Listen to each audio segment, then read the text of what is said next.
이 무릎에 대는 의자가 있어요. 확실히 허리는 안 아파요. 무릎이 좀 아프더라고요. 무릎은 인공관절을 하면 되니까 차라리 허리보다는 무릎을 희생하는 게 낫다라는 생각도.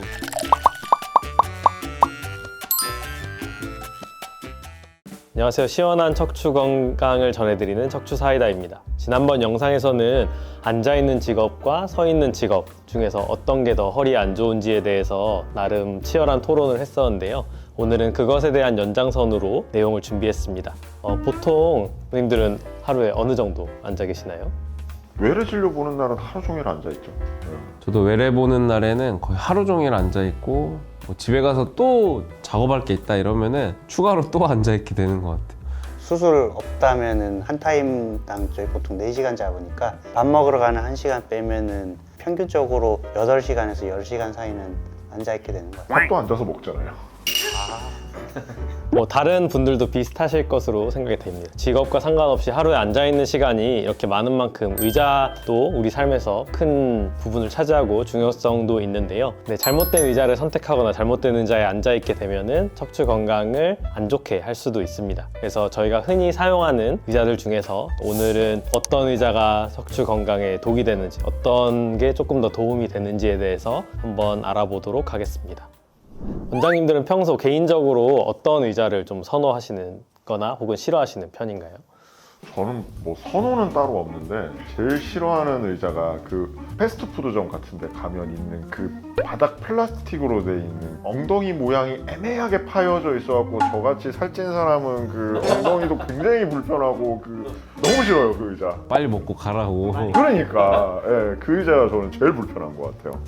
저는 싫어하는 게 일단 등받이 없는 의자를 싫어해요. 거기 오래 앉아있으면 등을 못 대니까 허리에 척추에도 아무래도 무리가 많이 가고 이렇게 앞으로 자꾸 숙이게 되거든요. 진료실 참관하면 그런 의자에 앉잖아요. 아 맞아요. 학생 때. 그래서 학생 때 허리가 아팠다. 저는 기본적으로 제일 최악인 게 지하철 의자. 일단 저는 이 체구가 있기 때문에 이렇게 앉거든요. 이렇게 앉아서 오면은 어깨도 아프고 목도 아프고 허리도 아프고 해서 너무 힘든 것 같아요. 반면에 저는 좀 요즘은 되게 좋다고 느끼는 의자가 KTX 특석 타면 이 목 높낮이 조절까지 되더라고. 오 진짜요? 네. 근데 그 의자 진짜 편한 거야 아니면 돈의 맛인 거야? 아니 이게 좌석이 없어서. 아우 특채 타시는구나 역시. 그거 아니에요? 어떻게 지내냐는 친구의 말에 KTX 특석으로 어떻게 지내냐는 친구의 말에 KTX 특석으로 척추 건강에 정말 좋지 않을 것 같은 의자 되게 많겠지만은 한 번씩 뽑아볼까요? 대학생 때 옛날에 우리 진짜 좀 돈 없고 할 때 술 먹으러 가면은 그 오래된 이런 호프집 같은 데 보면은 쿠션이 있는데 쿠션이 밑에서 못 받쳐줘. 폭 들어가는 이렇게 거. 앉으면 이렇게 쭉 들어가. 그래가지고 되게 이런 식으로 껴가지고 이렇게 앉아있게 되는 의자 있잖아요. 그런 의자가 사실은 이게 자세도 지금 이렇게 되면 허리도 구부정해지고 당연히 디스크의 압력도 굉장히 많이 가잖아요. 그래서 그걸 듣고 갑자기 생각이 났는데 그런 의자에 갇힌 채로 선배한테 이제 훈계를 굉장히 길게 들었던 안 좋았던 기억이 갑자기 났어요. 저도 그 의자를 싫어하고 저는 이제 스툴처럼 이렇게 높은데 등받이가 아주 얕게 있거나 없는 거 이런 것들이 이제 서비스직들은 자세가 자동적으로 나오게 하려고 그런 의자를 일부러 배치를 조금 하는 측면이 있어요. 그러니까 테이블하고의 가격을 일부러 작게 해주는 거죠. 그래서 이렇게 퍼진 자세가 아니고 긴장하게 되는 그런 의자가 허리에 좀 안 좋은 것 같아요. 저는 그런 심미적인 의자, 감성 의자들이 대부분 인체공학적이지 않아서 되게 불편합니다. 그래서 그런 것들 별로 안 좋아하고 아까 대학 얘기해서 생각이 나는데 책상 일체형 대학 강의실 의자가 상당히 의자도 불편하고 책상도 불편하고 들어가기도 애매하고 나올 때도 불편하고 되게 그런 의자도 되게 안 좋은 것 같습니다.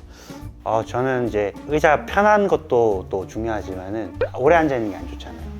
제 경험상 PC방 의자 굉장히 해롭습니다. 못 나오죠. 저 10시간 게임 한 적도 있는데 라면도 먹고 이것저것 먹고 이렇게 게임하면은 나올 때 한 2-3kg 불어 있어요. 그래서 PC방 의자가 은근히 이게 의자는 인체공학적이고 높낮이 조절도 되고 팔걸이도 있고 목 받침도 있고 다 좋은 의자지만 그 의자는 오로지 오래 앉아서 게임을 할 수 있게 만들어진 의자이기 때문에 안 좋은 의자입니다. 악마의 의자네요. 그거 말고는 이제 제 기억에 남는 게 교회 의자. 아, 좁은 공간에 모든 사람들에게 갇혀서 끝없는 좋은 얘기를 들어야 되는, 가운데 걸리면 못 나가잖아요. 화장실 가고 싶으면은 왜 이렇잖아요. 지나가겠습니다 이러고 이렇게 지나가시잖아요. 이런 게 좀 힘들지 않나. 그러면 우리가 허리에 지금 나쁜 의자들은 계속 막 이것저것 얘기를 많이 했는데 허리에 좀 좋게 느껴졌던 경험이 있는 의자들이 혹시 있을까요? 재우 교수님부터. 특별히 좋은 의자는 뭐 있을 수도 있지만 특별히 그런 건 없는 것 같고, 비싼 의자들 경험해 보셨거나 아니면 구경해 보셨던 분들은 아시겠지만 보통 잡기능이 많습니다. 잡기능이 많은데 그게 뭐 회사에서 그냥 아무거나 막 넣어서 만드는 것은 아니고 다 예전에 뭔가 인체공학 연구 같은 거를 통해서 좀 괜찮은 기능들을 넣어서 만드는 건데, 제 생각에는 그런 기능이 많은 의자들이 좋습니다. 예를 들어서 가장 대중적인 시리즈 같은 거 보면 좀 상위 모델들은 써보시면은 뭐 등받이 조절도 되고 요추 지지 조절도 되고 이 경추 지지도 조절이 되고 이 허벅지 길이에 따라서 앞뒤로 늘리는 것도 있고, 그리고 의자 하판도 이렇게 약간 아래로 틸팅하는 기능도 있고 팔걸이 높이도 조절이 되고 합니다. 그렇게 다양한 기능이 있는데 그게 몸에 딱 맞춰서 조정을 할 수 있게 있는 기능들입니다. 예를 들어서 저처럼 키가 별로 크지 않으면 너무 긴 의자들이 있어서 발이 허공에 뜨거나 아니면 이제 허벅지랑 무릎 오금 사이를 의자에 맞추면 등이 안 닿거나 하는 경우도 가끔 생기는데, 이제 그런 거를 미세하게 좀 조정을 해줄 수 있는 의자가 좋고 선호를 하는 편입니다. 저는 이제 제가 경험한 거 중에 실제로 사보기도 했었는데 이 무릎에 대는 의자가 있어요. 그때 제가 한참 허리가 조금 안 좋을 때 그 의자를 써보니까 확실히 허리는 안 아파요. 안 아프긴 해요. 다리나 허벅지로 이제 약간 지지하고 허리 자체는 하중에 안 실리게 만들어놔서 그거는 좋긴 한데 무릎이 좀 아프더라고요. 그래서 그렇게 생각해보면 무릎은 인공관절을 하면 되니까 차라리 허리보다는 무릎을 희생하는 게 낫다라는 생각도 해보긴 했었습니다. 네. 내 몸에 맞출 수 있는 그 세부 조정 기능이 많은 게 확실히 그냥 좋은 의자인 것 같습니다. 뒤에 이렇게 지금 쿠션을 또 이렇게 대고 계시잖아요. 이런 식으로 사실 보면은 왜 우리 의자 뒤에 이제 허리가 많이 불편하시니까 푹신한 게 좋지 않을까 해가지고 허리 쿠션 같은 거 이렇게 많이 끼우고 이렇게 계시는 분들 많은데 거기에 대해서는 어떻게 생각을 하시는지 혹시? 뭐 적당히 되는 건 확실히 제 생각도 도움되는 것 같은데, 과하게 막 이렇게 두세 겹씩 껴두는 분들이 있는데 그런 분들은 오히려 위쪽 지지가 없어지기 때문에 해롭지 않나. 결국은 의자 같은 거 대부분 이제 기성 제품이니까 아무리 뭐 비싼 의자가 막 이렇게 세밀하게 조정을 한다고 해도 사람 몸에 100% 다 맞출 수는 없잖아요. 그래가지고 만약에 예를 들어서 내가 최대로 이렇게 돌려가지고 맞췄는데도 내 허리는 좀 뜬다 이러시는 분들이 있으면 좀 이제 얇은 거 이런 거 쿠션 같은 거 좀 받치시면 좀 좋지 않을까라는 생각이 들기는 하네요. 그러면 이제 사실 의자를 이제 좋은 거를 우리가 선택을 해가지고 앉는 것도 중요하고 다 중요할 텐데 결국은 쓰는 사람이 문제잖아요. 어떻게 의자에 앉는 게 허리에 도움이 된다라는 걸 한번 보여주실 수 있을까요? 이거는 안 좋은 거 제가 딱 보여드릴 수 있을 것 같은데, 이렇게 딱 봐도 혼내고 싶지 않는 이렇게 엉덩이 쭉 빼고 앉으셔가지고 늘어져 앉는 자세, 이거 되게 안 좋은 것 같습니다. 좀 사람들이 신경 안 쓰는 것 중 하나가 무릎이 그 골반보다는 약간 낮아야 됩니다. 높이가 어느 정도 있어서 다리가 약간 아래쪽으로 떨어지게 만들어 놓는 게 부담이 좀 적습니다. 근데 또 이렇게 하면은 발이 뜬다라는 분들도 있는데, 발이 뜨시면 발받침 같은 걸 해서 발이 또 지지가 되게 하는 것이 중요합니다. 좋은 자세는 약간 등을 딱 대는데, 보통 이렇게 등을 대는데 이게 이제 일할 때는 이렇게 일을 못 하거든요. 다 이렇게 일을 해요. 근데 중간중간에 등받이가 있다는 걸 생각하고 중간중간에 이렇게 등을 기대면서 좀 힘을 완화시켜주는 그런 자세가 저는 개인적으로 도움이 많이 됐던 것 같고, 중간중간 잘 일어나시는 게 좋아요.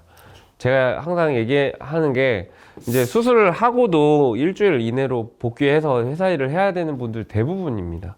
그러면 항상 얘기하는 게 20분이나 30분마다 화장실을 가라. 그거는 양해를 구하고 자주 일어나는 게 결국 좋습니다. 결국 한 자세로 앉아가지고 계속 같은 압력을 주고 있는 게 사실 제일 나쁘잖아요. 그렇죠? 네, 해서 지금까지 척추에 독이 되는 의자와 득이 되는 의자에 대해서 알아봤습니다. 오늘도 하루의 절반 이상을 함께 했을지도 모르는 의자를 우리가 얼마나 무심하게 선택하고 있었는지 영상을 통해서 느끼셨을 텐데요. 오늘 말씀드린 척추에 도움되는 의자를 골랐다고 하더라도 잘못된 자세로 앉아있게 되면 허리가 좋아질 수가 없습니다. 똑바로 앉는 자세까지 기억하시고 건강한 척추를 위해서 실천해 보시길 바랍니다. 척추 건강에 대해서 궁금하신 사항이 있으면 댓글로 남겨주시면 저희가 꼼꼼히 읽어보고 답변을 잘 달아드리도록 하겠습니다. 감사합니다.